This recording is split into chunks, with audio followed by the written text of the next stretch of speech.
अरे प्रभु को गिन गिन के गालियां देता था शिशुपाल। ये जब शिशुपाल प्रकट हुआ तो बुआ का ही लड़का था, 4 भुजाएं थी। तो इसके जन्म उत्सव के समय फिर श्री कृष्ण बलराम जी भी गए हुए थे। तो आचार्य ने जन्म कुंडली उस समय बाची कि महावीर होगा, ऐसा ऐसा सब वर्णन करते रहे और कहा ये उन्हीं के हाथ से मारा जाएगा जिसकी गोद में डालने पर इसकी 2 भुजाएं हट जाएंगी। तो वहां जितने आए हुए थे रिश्ते नातेदार, समाज के श्रेष्ठ श्रेष्ठ जन, सबकी गोद में शिशुपाल को, और जे भी भगवान श्री कृष्ण की गोद में डाले 2 भुजाएं गिर गई। रो करके उनकी बुआ ने कहा कि मैं भिक्षा मांगती हूं कि मेरे बालक की आपके हाथ से हत्या नहीं होनी चाहिए, तो उनका 100 अपराध क्षमा करता हूं। तो उन्होंने सोचा 100 अपराध काहे को करेगा, का 100 अपराध तक मैं इसे बिल्कुल कोई दंड नहीं दूंगा, ये वचन देता हूं। ये जब से तोतली वाली बोलना शुरू किया तब से भगवान को गालियां देना शुरू किया था। इसका स्वभाव ही ये वैर, पूरा ऐसा वैर, भगवान को गालियां देता था। जिस समय सब धर्मात्माओं राजाओं की सभा भरी हुई थी और भगवान श्री कृष्ण की अग्र पूजा हुई, सब तो सह गए, शिशुपाल खड़ा हो गया और ऐसे कटु वचन बोले, महाभारत में लिखा, हमने स्वाध्याय में पढ़ा था, ऐसे कटु वचन बोले कि कोई भी नाराज हो जाएगा उससे। तो पहले भीमसेन खड़े हुए और कहा कि अपने बड़ों का सम्मान करना सीख, चूंकि भाई ही लगता है, जैसे कुंती बुआ ऐसे भगवान की वो बुआ का दूसरा है, ये लड़का है, सम्मान करना सीख। अगर तू ऐसे ही बोलता रहा तो यही मैं तेरा गला काट दूंगा। ऐसे कहा बैठ जा ब्रकोदर, बहुत खाने वाला, तू क्या मेरे से लड़ेगा। भगवान ने भी इशारा कर दिया। जब देखा कि ये बोलता ही चला, भीष्म जी खड़े हुए और भीष्म जी ने कहा मैं श्री कृष्ण के चरण आसक्ति चित्त वाला हूं, अगर अब एक भी शब्द यहां बोला इसने तो मैं किसी की नहीं सुनूंगा, इसको नष्ट कर दूंगा। और दोनों सभाओं के सर पर पैर रखता हूं, जो श्री कृष्ण का विरोध करे उसके लिए मैं पर्याप्त हूं। भगवान ने कहा चुप रहो, शांत रहो, सबको बैठा ला। वो गिनती शुरू किए थे, 98, 99 का शिशुपाल सावधान, जो तुम्हारी माता को वचन दिया था बस एक शब्द रह गया है, आगे मुझे दोषी कोई न ठहराए। 100 तक क्षमा करने की बात कही थी। जे ही, वो तो रुकने वाला थोड़ी था, जे ही आगे बोला सुदर्शन जी के द्वारा उसका वो परम उद्धार हुआ जो बड़े बड़े ऋषि मुनियों के लिए बड़ा दुर्लभ पद कहा गया है। गोपीजनों ने सौंदर्य माधुर्य निधि भगवान को अपना कांत माना, प्रीतम माना। एक ही वृत्ति, कितनी गजब की वृत्ति गोपीजनों की है कि सब कार्य करते हुए कृष्णाकार वृत्ति है। बेचने दही जा रहे हैं, बोल रहे कोई कृष्ण ले ले, दामोदर ले ले, माधव ले ले। कैसी वृत्ति है, देखो कैसी उच्च कोटि की अवस्था है। किसी भी भाव से हमारे प्रभु से जुड़ जाए तो इच्छा द्वेष द्वंद्वों से वो मुक्त हो जाए।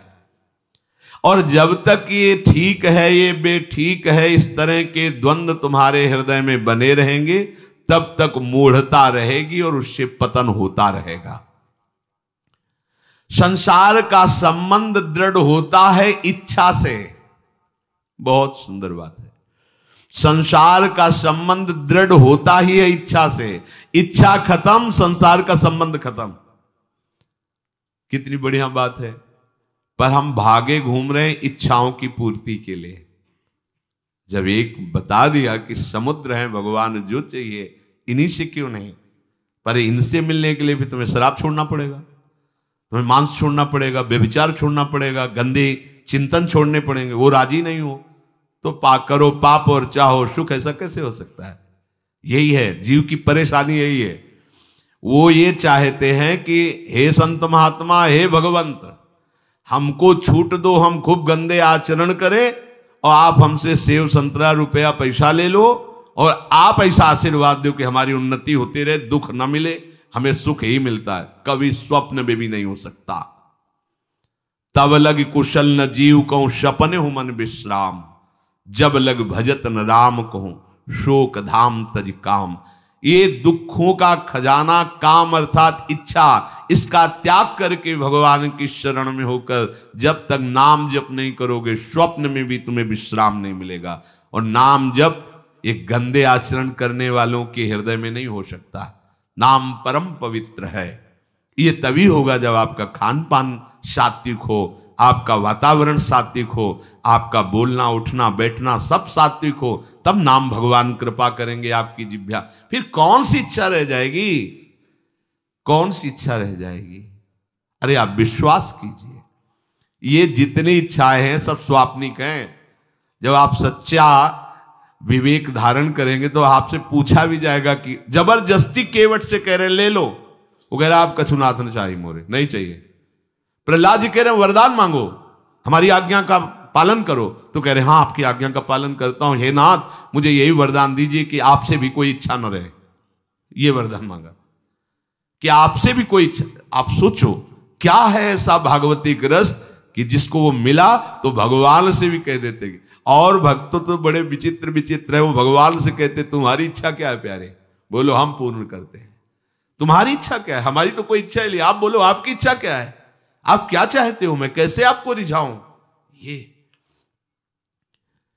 जब कामना को लेकर के मनोवृत्ति का प्रवाह संसार की तरफ होता है, तब ये कामना ही हमें राग द्वेष में बांध देती है।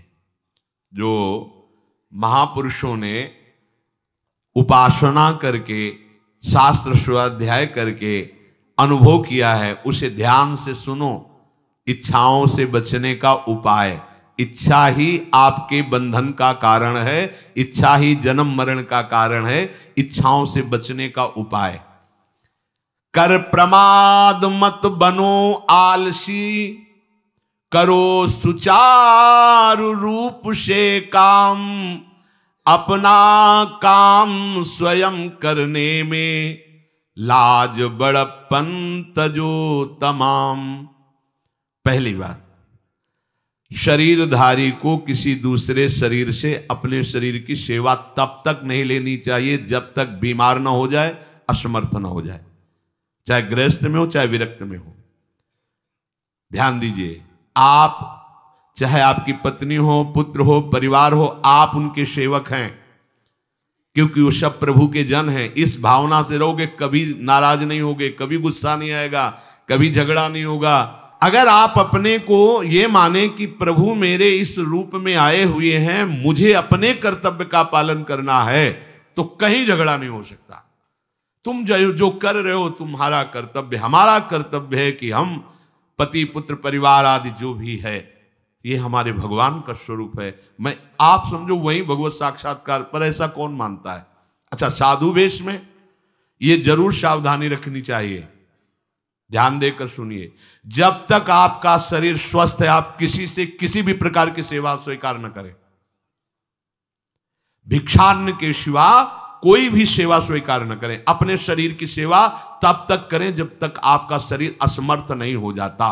असमर्थ हो गए तो फिर हरि ही करें आकर स्वयं, या किसी को भेज दें, उनके बस की बात है। देखो माधवदास बाबा की लंगोटी स्वयं श्री ठाकुर जी महाराज धो रहे हैं। तब तक हमने अपने बड़े संतों को देखा है, बिल्कुल किसी भी तरह की कोई सेवा नहीं स्वीकार करते। अपनी दिनचर्या अपने हाथ से, अपने शरीर की पूरी। आपको क्या हो गया है? आप भी वैसे ही चलो जैसे गुरुजन चले हैं, भिक्षान्न के सिवा। आप अपनी किसी भी तरह की सेवा किसी से मत करवाइए। आप देखो इच्छाओं का दमन होना शुरू हो जाएगा, यहीं से इच्छाओं का दमन शुरू हो जाता है। आप सच्ची मानिए, ये जो आप शरीर सुख की आकांक्षा से दूसरे से सुख लेने की इच्छा करते हैं, यही तुम्हारे बंधन का कारण है, यही तुम्हारी दुर्गति, यही तुम्हारी कमजोरी है। जब तक शरीर स्वस्थ रहे, किसी से किसी भी तरह की सेवा मत लो, और अधिक से अधिक सेवा करने का भाव रखो। सुधार, हमें सेवा करना है, सेवा लेना नहीं है। जब तक सेव्य का साक्षात्कार ना हो जाए या शरीर असमर्थ ना हो जाए, तब तक ये नियम दृढ़ रखना चाहिए।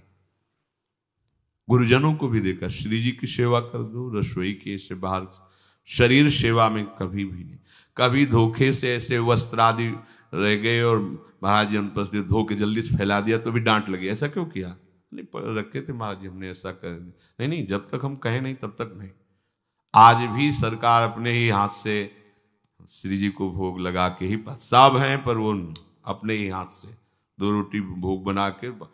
देखो बुजुर्ग संतों को, बड़े महापुरुषों को हमने देखा है अपने शरीर, जब तक शरीर में सामर्थ्य है तब तक, ये महापुरुषों का आदेश है, अपना काम स्वयं करने में लाज बड़प्पन तजो तमाम। अपना काम करने के लिए आप किसी को भी आदेश मत करें, किसी की भी सेवा स्वीकार न करें। हाँ, हमें भूख लगेगी तो रोटी मांग लेंगे जाकर के, क्या जरूरत है हमें किसी की सेवा स्वीकार करने की? मांगो, खाओ, खूब भजन करो, सत्संग करो, कम खर्चे वाला जीवन रखो। जरूरत क्या है? जो जरूरत है गली चलते दे देंगे भगवान, विश्वास करो, गली चलते दे देंगे। विरक्त गृहस्थ धर्म पूर्वक कमाओ, जितनी आवश्यकता प्रभु दे देंगे। ऐसा कोई त्रिभुवन में नहीं जिसकी आवश्यकता की पूर्ति न होती हो। अनावश्यक तुम्हारी मांगे जो हैं वही तुम्हें दुख दे रही हैं। आवश्यक व्यवस्था सबको भगवान दिए हुए हैं, अनावश्यक मांग के लिए तुम्हें फिर फंसना होगा। ये तुम्हारी अनावश्यक मांगे हैं, ये हो जाए, वो हो जाए, वो जो आपको जीवन जीने के लिए जरूरी है, धर्म पालन के लिए जरूरी, वो बिना मांगे भगवान दे रहे हैं सबको। देख लो। हाँ, आप कि भाई हमको उस परिकर में रहना है, उस कोर्ट से रहना है, वो सब VIP, तो हमको भी उस कोर्ट का, ये मांगे हैं तुम्हारी। तुम्हारा प्रारब्ध जितना है उतना तुम्हें मिलेगा, जो आवश्यक है वो तुम्हें मिलेगा। अनावश्यक मांगे करोगे फंसोगे, अधर्म में कूदना पड़ेगा तुम्हें। हाथ पैर सब साधन प्रभु ने दिए, दया कर तुम्हें समान, फिर क्यों उनसे काम न लेते, क्यों रखते हो झूठी शान। तुम्हारी सेवा के लिए तुम्हारे पास हाथ है, तुम्हारे चरण हैं, तुम्हें बुद्धि दी है, दूसरे से क्यों सेवा स्वीकार करते हो? प्रभु ने दया करके उद्धार के लिए तुम्हारे पास पूरी सामग्री दे दी, उसका प्रयोग करो। तन मन दोनों का हित करता, निश्चय शारीरिक श्रम युक्त। देखो ये है, जिसने अपना परम मंगल ठाना है वो शरीर को कभी प्रमाद में नहीं रखता, चाहे गृहस्थ हो चाहे विरक्त हो। ये आलस्य प्रमाद किसी के लिए भी ठीक नहीं है। नियत समय तक सो जाओ, इसके बाद खूब मेहनत करो, चाहे गृहस्थ हो चाहे विरक्त। विरक्त हो तो खूब नाम जप, वाणी पाठ, ब्रह्मचर्य से रहना, आसनों में बैठना, हाँ सेवा करना, शारीरिक श्रम नहीं, खूब सेवा करो, धाम की सेवा करो, नालियां साफ करो, गलियां साफ करो, जो सेवाएं में इसे श्रम करो। ब्रह्मचर्य पचाने के लिए श्रम भी तो होना चाहिए।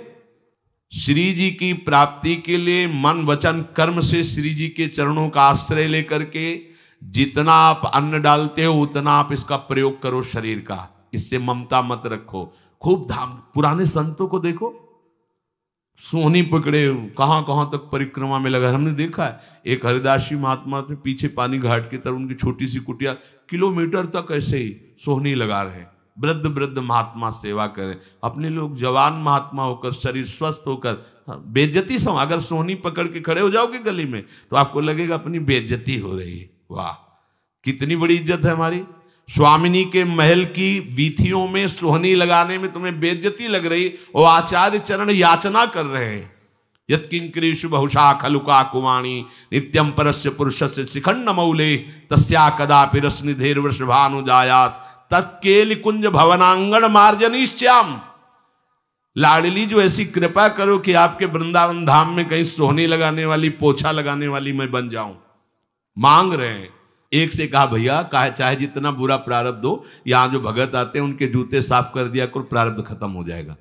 भाई आप समझो ये वो दवा है जो बेजोड़ है, इसे कोई काट नहीं सकता। अच्छा अगर ऐसे न समझो तो हम आपको समझा रहे हैं।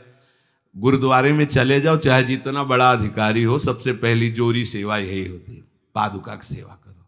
समझे में नहीं आ रहा तुम्हें? अरे जिसे हम हंसते हंसते कह रहे हैं वही तुम्हारे बंधन काटने का कारण बन जाए, यदि मान लो बात। पर वो हम जूता साफ करेंगे नहीं। मन से हम कितने गंदे हैं ये हम नहीं देख पा रहे हैं। वो तो बाहर वृंदावन की रज उनमें पादुका में लगी, छोटी मोटी बात नहीं है। पादुका जो रखी है ये बंधनी है, आप इनको ऐसे साधारण जूते मत समझना, ये रज में चलते। एक दिन एक ब्रजवासिनी माई रोटी रखे, उसके ऊपर पादुका रखे, एक हाथ में लाला लिए और एक हाथ में जल का ऐसे लिए जा रहे, उनका अभ्यास ऐसा। अब पादुका पहन के चलने में परेशानी होती थी, तो कोई एक संत थे और बाहर से आए हुए थे, तो हंस दिए हैं, कैसे बावरी रोटी के ऊपर जूता लगा। ऐसे मतलब कितने साल हो गए ब्रजवास करते हुए, वह कई वर्ष हो गए। अरे वो जूती नहीं है जो साधारण जूती है, वृंदावन बरसाने की रज लगी हुई, इसमें ये रज लगी हुई है, तुझे रज नहीं दिखाई दे रही, जूती दिखाई दे, क्या ब्रजवास कर रहा है, डांट के चल दी। ये समझो, हम कहें कि जूती साफ करो तो हम जूती साफ करेंगे, और ये है कौन सी जूती साफ में, क्या रज है। वृंदावन बरसाने सब जगह घूमते रहते हैं ये महाभागवत जन। अगर इनकी ये गृहस्थ विरक्त मत देखो, सब लाडली जी के लाडले हैं जो यहाँ आए हुए हैं। अगर हम उनकी पादुका साफ करेंगे तो हमारा हृदय साफ हो जाएगा, पर कोई मानता कहाँ है। अपनी सेवा स्वयं करो और दूसरे की सेवा मिल जाए तो जैसे लोभी आदमी के सामने धन फेंक दे तो कैसे भागता है, ऐसे आपको होड़ लगनी चाहिए कि ये आदमी इतना न कर पाए जितना हम सेवा करें। परमार्थ में शरीर पोषण नहीं, परमार्थ में शरीर की धज्जियां उड़ानी है, अहंकार की, देहाभिमान की। राखे अपने को सदा भगवत सुमिरन लीन, सुने न जग के दोष गुण, करे न चित्त मलिन। सदैव अपने को ये देखता रहे कि प्रभु का सुमिरन चल रहा है कि नहीं अंदर। ये बहुत बड़े काहे की परेशानी, हम तो यही समझ नहीं पा रहे कि इतनी झंझटें लेकर कैसे घूम रहे लोग। अगर हृदय में राधा राधा चल रहा है, आप व्यापार कर रहे हो, नौकरी कर रहे हो, गृहस्थ हो, विरक्त हो, जो भी, अब आपको चिंता क्या होनी चाहिए। देखो ना, थोड़े दिन ऐसे चल के देखो, हर कार्य बहुत अच्छा होता है जब भगवत सुमिरन पूर्वक आप एकाग्रता पूर्वक कार्य करेंगे, हर कार्य में आपको आनंद आएगा। पर वो तो शरीर पोषी, जैसे आग जलने में फफोला पड़ जाता है ना, उसको बहुत संभाल के रखते हैं, ऐसे देहाभिमानी साधक भी होते हैं। कोई कोई इतना शरीर को सजा के, इतना संभाल के कि लगता है यही भगवत प्राप्ति है इनकी, कि इनके शरीर बिल्कुल ऐसे नहीं। संतों ने देखो ना कैसे अपने शरीर के राग का त्याग किया है, गुरुजनों की आज्ञा में तत्पर होकर धज्जियां उड़ा दी देहाभिमान की, तब उनको परम पद प्राप्त हुआ है। अपने शरीर का राग रखने वाला परमार्थ में कैसे चल सकता है। कब तक फंसे रहोगे विषयासक्ति वासना में हो दीन, अरे कब तक मन में भरे रखोगे दुर्विचार दुर्भाव मलिन। जिन भोगों के लिए हो रहे तुम लालायित सुखमय जान, यही घोर दुख उपजाएंगे, बढ़ जाएगा अज्ञान। इसलिए छोड़ो सब आशा ममता आसक्ति कामना मद अभिमान, एकमात्र शरणागत होकर भजो निरंतर राधे श्याम। प्रभु की आसक्ति हृदय में धारण करो। यही समझ में नहीं आता। चले हो राग त्यागने के लिए, पोषण कर रहे हो शरीर राग का, कैसे बात बने। चलो कोई विषय संसारी है तो लगता है अभी बेचारा है। हाँ, आप लोग बेचारों की लाइन में थोड़ी हो, आप लोग बेचारों की लाइन में नहीं हो। आप जितने भी, चाहे गृहस्थ हो चाहे विरक्त हो, धाम आ गए हो, दीक्षा ले ली है, शास्त्र स्वाध्याय करते हो, सत्संग, आप बेचारे हो, आप भगवत पार्षद हो। पर आप अपने स्वरूप को समझो, ये अंदर की बातें सुधारो। आगे कह रहे हैं कि सुने न जग के दोष गुण, करे न चित्त मलिन।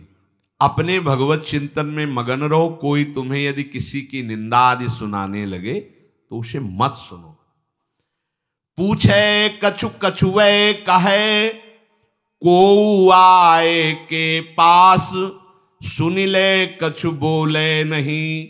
सब ते रहे उदास, पर निंदा पर दोष के, कथन सुनन में लोग। जो आनंद अनुभव करें तो लहे नरक के भोग। तुम्हारे पास आकर कोई तुम्हें दूसरे की निंदा सुना रहा है, और अगर तुम्हें हर्ष हो रहा है, कैसी बात, कोई नामदाता सदगुरु की निंदा करे, तुम सुन लिए, कैसे तुम्हारे इस पाप का प्रायश्चित होगा? सुनने और कहने वाले दोनों को एक ही दंड मिलता है बराबर। तुम अपने गुरुदेव की निंदा सुन ली, तुम अपने आराध्य देव की अवहेलना की बात सुन ली। उपासना नहीं है, कहीं देहाभिमान है कि हम तो गुरु श्रेष्ठ है ना, गुरु जी की निंदा होती हमारी वंदना हो रही। परिणाम में लड्डू मिलेगा, खा लेना, परिणाम पक्का। पर निंदा के कीते आवत नहीं कछु हाथ, मूरख पर्वत पाप को ले चल अपने साथ। वैष्णव निंदा, भक्त निंदा, गुरु निंदा, ये तो बहुत ही भयानक है। भक्तन निंदा अति बुरी भूल करे जिन कोय, किए सुकृत बहु जन्म के क्षण में डारे खोए। कह रहे जो दूसरे की निंदा सुनने में आनंद का अनुभव करता है उसको भोग मिलेगा। काहे का? बोले नरक का भोग मिलेगा। इसलिए जो तुम्हें ऐसी बातें सुनाने के लिए उत्साहित हो उनसे उदासीन रहो, अर्थात उनसे कोई परिचय नहीं, कोई अपनापन नहीं। हाथ जोड़कर कह दे कि आज तो आप कृपा करके आ गए हो, आगे कृपा करके कभी मत आना। नहीं, आज हम आपका स्वागत नहीं कर रहे, आगे स्वागत करेंगे तो आप सह नहीं पाओगे, इसलिए आप कृपा करके आगे मत आना। हम आपके पास गए नहीं, आप आकर हमारे गुरु की, हमारे इष्ट की अवहेलना की बात करोगे तो आज क्षमा करते हैं, चले जाइए, दोबारा मत आना। चाहे वो कोई भी हो, तुम्हारी निष्ठा में इतनी ताकत है वो झुक जाएगा, उसकी सामर्थ्य नहीं कि वो आगे आ जाए। अगर हमारे कोई इष्ट की, आचार्य की या किसी भी नाम जापक की कोई निंदा करता है, हम सुनते हैं और उससे सुख मानते हैं, तो कह रहे हैं उसको नरक का भोग मिलेगा। नहीं, हमें जिस मार्ग में चलना है, हमें अपने आराध्य देव की प्रति प्रीति प्राप्त करनी है। और प्रीति प्राप्त होती, कोई भी राम कृष्ण हरि शिव बोले, सबके चरणों में हमारा नमन है, सबकी चरण धूल हमारे माथे पे। निंदा करना, अरे सब जगह भगवान है, ये बात देखने के लिए तो हम चले, हम निंदा स्तुति। अगर कोई हमारा मित्र बनता है, हमारा निज जन बनता है और हमको हरि गुरु इष्ट आदि की किसी भी तरह की कोई निंदा, हमें बिल्कुल बर्दाश्त नहीं करना चाहिए और दूरी बना लेनी चाहिए, कभी उससे संभाषण नहीं करना चाहिए। कहे न अपनी बात कछु, सुने न पर की बात, एक निष्ठ प्रभु में रहे, बसो सदा दिन रात। अपने हृदय की भक्ति की बात सहसा किसी से ना कहे और ना किसी की बात सुने, क्योंकि हमें अपनी आचार्य निष्ठा, गुरु निष्ठा से चलना है। आप अपनी निष्ठा से चल रहे हो, हमारे काम की है नहीं, क्योंकि अब हम बदलने वाले हैं नहीं, तो तुम्हारी निष्ठा से हमें कोई परिवर्तन होने वाला नहीं। और हम अपनी निष्ठा के बाद तुमसे इसलिए नहीं कहेंगे कि वो तो इष्ट मिले और मन मिले, मिले भजन रस रीति, तब वो बात कहनी चाहिए, ऐसा किसी से नहीं। तो क्या करे, एक निष्ठ होकर अपने आराध्य देव में दिन रात लगा रहे। ये बहुत जगह जाना, बहुत लोगों से व्यवहार करना, ये सब भजन में बाधक बात है। समिट जाओ, अपनी लाडली लाल को दुलार करो, नाम जप करो, धाम वास करो, बहुत जो है, हाँ, दर्शन कर आओ। नहीं, एकांत वास करो, प्रभु खुद आके दर्शन दे देंगे, मान लो विश्वास। अगर आपका भजन ठीक चल रहा है, सही मार्ग चल रहे हो, तो दर्शन वाली बात ही हट जाएगी, क्योंकि फिर वो समा जाते हैं, हृदय में समा जाते हैं, नेत्रों में समा जाते हैं, मन में समा जाते हैं। आनंद की उमगन में कभी गए, आंख लड़ा ली प्रभु से, नहीं तो आंखों में ही बसे रहते। पी मूर्ति नयनन बसे, ते ही रस रहाए समाए। राग रोष दुख दोष में जग सो रहे सचेत, काहू सो न करे कबो वैर भाव अरुहेत। कोई इच्छा न रखो तो तुम्हें कभी क्रोध नहीं आएगा। इच्छा राग ही द्वेष को उत्पन्न करती है। इन दोनों से सचेत रहो, ना किसी से तुम्हारा द्वेष होने पावे न राग। कभी किसी से किसी भी तरह अगर झगड़े का, लड़ाई का अवसर आता है तो हाथ जोड़कर निकल जाओ, झगड़ा मत करो। उससे ये होगा कि आपकी वृत्ति बच जाएगी, नहीं तो वृत्ति द्वेष पूर्वक बार बार उसका चिंतन करेगी जब भजन में बैठोगे, और उसके प्रति अशांति, जलन पैदा हो जाएगी। सब सो न्यारो होई रहे, पर खारो हु नहीं होए, सबकी सब कुछ सहे नीति, वो प्रभु को प्यारो होए। समझो बात, सबसे अलग रहो, किसी से अपना मन मत मिलाओ, केवल मन नाम से मिलाओ, प्रभु से मिलाओ, गुरुवाणी से मिलाओ। पर किसी का अपमान मत करो, किसी के लिए ऐसा कड़ुआ वचन मत बोलो कि उसके हृदय मंदिर में बैठे भगवान हैं, उसका हृदय दुखी हो जाए। सबकी सब कुछ सह लेता है जो कोई, वही प्रभु का प्यारा होता है। करे न जग चर्चा कबों, रहे सदा चुपचाप, रही इंकित निज भजय प्रभुता को सेवें आप। जो जगत की कभी भी चर्चा नहीं करता, मौन धारण करके केवल प्रभु के चिंतन में मगन रहता है, उसका भार प्रभु ले लेते हैं, उसकी सेवा आप स्वयं करते हैं। प्रभु किसी न किसी रूप में आके उनका भरण पोषण करते हैं। पै प्रभु के रस प्रेम की निर्मल गोपन बात, कहे न काहू सो कबों, सहे सकल आघात।